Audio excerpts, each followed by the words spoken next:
Sri Lanka is small enough to be overlooked on a world map. Yet this island holds contrasts that seem impossible to coexist. Deep blue tropical seas lie only a few hours away from dense rainforests. Cool highlands sit right beside hot and humid coastal plains. Wild elephants, leopards, and blue whales share an unusually compact living space. To the south and west, the coastline opens into golden sands, coral reefs, and nutrient-rich ocean currents. Farther east, drier lands follow a different rhythm where wildlife gathers around large seasonal reservoirs. Sri Lanka does not follow the usual logic of a tropical island.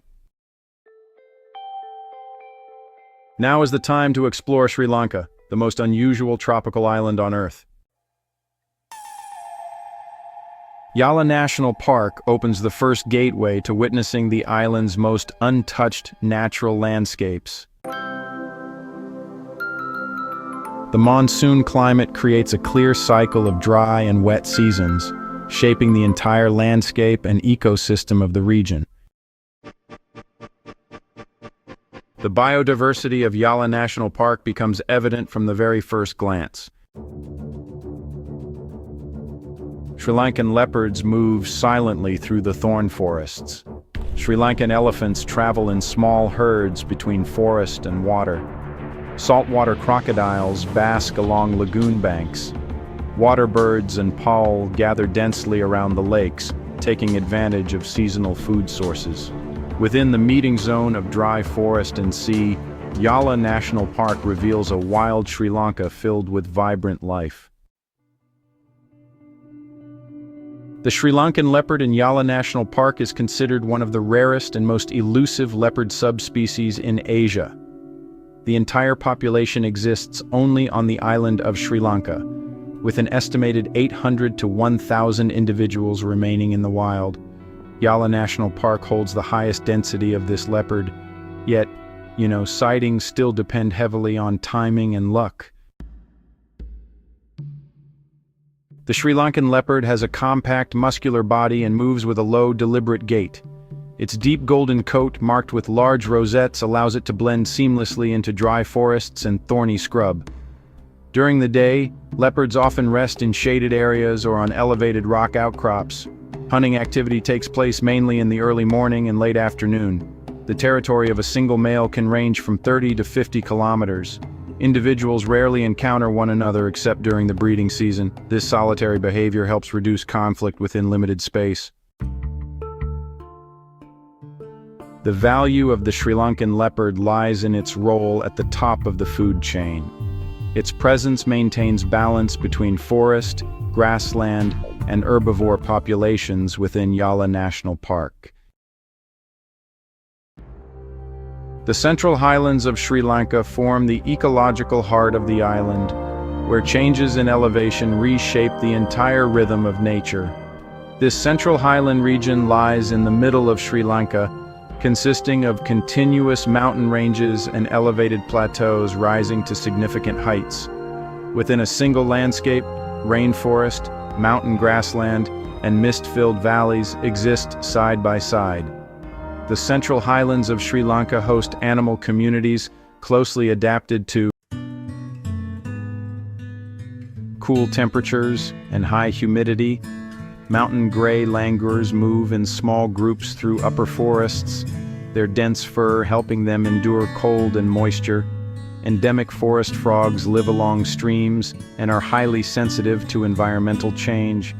Many bird species appear only at specific elevations, nesting deep within thick shrubs and stunted forests near mountain summits. Reptiles and amphibians thrive around cool water channels, where temperatures remain stable and fluctuations are minimal. The animal diversity of the Central Highlands results from geographic isolation and long evolutionary processes lasting millions of years, creating a dense concentration of endemic species. Peace. Rock rises from the plain. Sunlight climbs higher, casting long shadows across the ground. History sleeps upon massive stone surfaces. Sigiriya lies in central Sri Lanka. A solitary rock mass with sheer faces and smooth walls rises abruptly between forest and reservoirs, completely detached from the surrounding landscape. Tropical sunlight strikes the rock walls, causing their colors to shift continuously from pale orange to deep red. At the base, a system of symmetrical water gardens creates a strong contrast with the rough stone surface towering above. Higher up, the air becomes dry and light, sharply different from the humid atmosphere below. In the 5th century, Sigiriya was chosen as a royal capital and fortress, taking full advantage of its absolute isolation. Historical records state that King Kashyapa built his palace at the top of Sigiriya after seizing the throne, transforming the rock into both a refuge and a display of power. Legends describe the fresco of young women on the rock face as royal attendants, while other accounts interpret them as protective deities. After the dynasty collapsed, Sigiriya became a monastery, then was gradually reclaimed by forest over many centuries. Amid the lush nature of Sri Lanka, Sigiriya stands immovable, recalling power, fear, and ambition from a once glorious past. Standing at an elevation of over 2,200 meters, Adams Peak is a sacred landmark revered by multiple traditions. Its position lies between major watersheds, where rain and mist continuously nourish the surrounding ecosystems. The mountain slopes are covered by humid forest, where dense canopies trap moisture and soften the light. As elevation increases, the rainforest gives way to low montane forest, with shorter trunks and smaller leaves adapted to colder winds. At dawn, sunlight casts the massive shadow of Adams Peak across the valley below, creating a moment of quiet drama that defines the mountain's presence. Adams Peak is considered sacred because of a footprint marking at its summit, a symbol interpreted through different religious traditions. Each community sees within this imprint its own expression of faith, turning the mountain into a rare meeting point of shared reverence and spiritual meaning.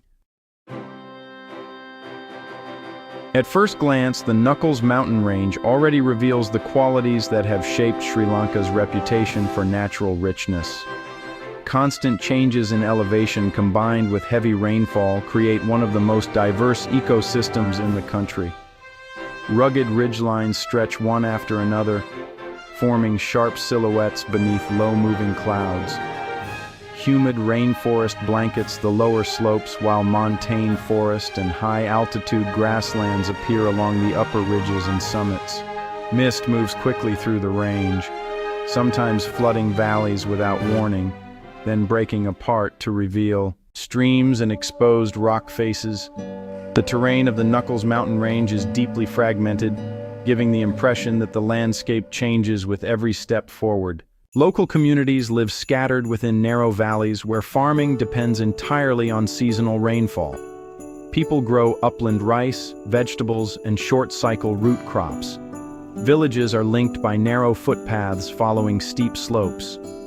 Daily life remains closely tied to the forest, from collecting water and medicinal plants to sourcing materials for house construction. Small festivals take place after the harvest season, reinforcing community bonds and affirming a long-standing relationship between people and the forests of the Knuckles Mountains. Bambarakanda Falls is located in the southern highlands of Sri Lanka, near the edge of the Knuckles Range, at an elevation of 263 meters.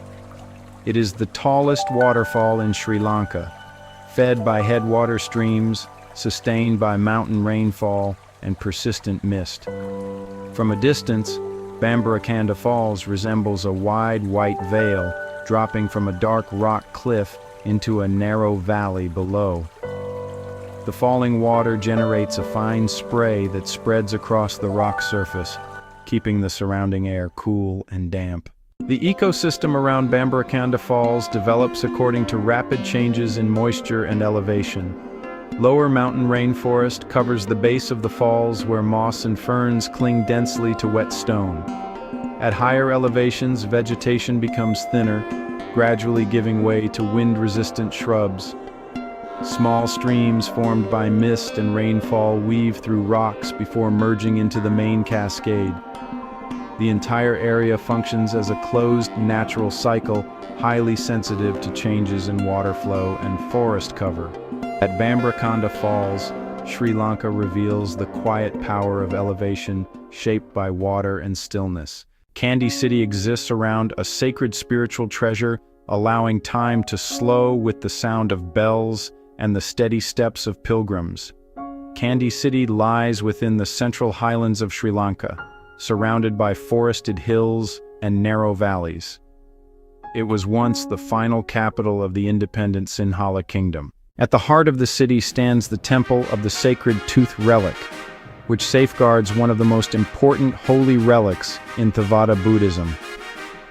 The relic is believed to be a tooth of the Buddha Shakyamuni, preserved across centuries and regarded as the supreme symbol of spiritual authority in Sri Lanka. The relic is not displayed openly. It is enshrined within multiple layers of intricately carved golden caskets, nested one inside another, reflecting the highest level of reverence. According to tradition, possession of the relic once affirmed royal legitimacy, as the ruler who guarded it was considered the rightful sovereign. Today, the relic remains central to major religious ceremonies, drawing continuous streams of pilgrims and sustaining the enduring devotional rhythm of Theravada Buddhism. Rituals take place at fixed times each day, giving the city a steady pulse even as traffic continues to circle the lake nearby. Leaving Sri Dada Malagawa and looking up toward the northern hillside of Kandy, you notice a white statue standing apart from rooftops and trees. The enclosed ritual space gives way to an open vantage point where faith faces the sky directly. Bahiro Wakanda Vihara statue was built in the late 20th century and rises nearly 30 meters high. The statue stands on a hill once associated with a mountain guardian spirit in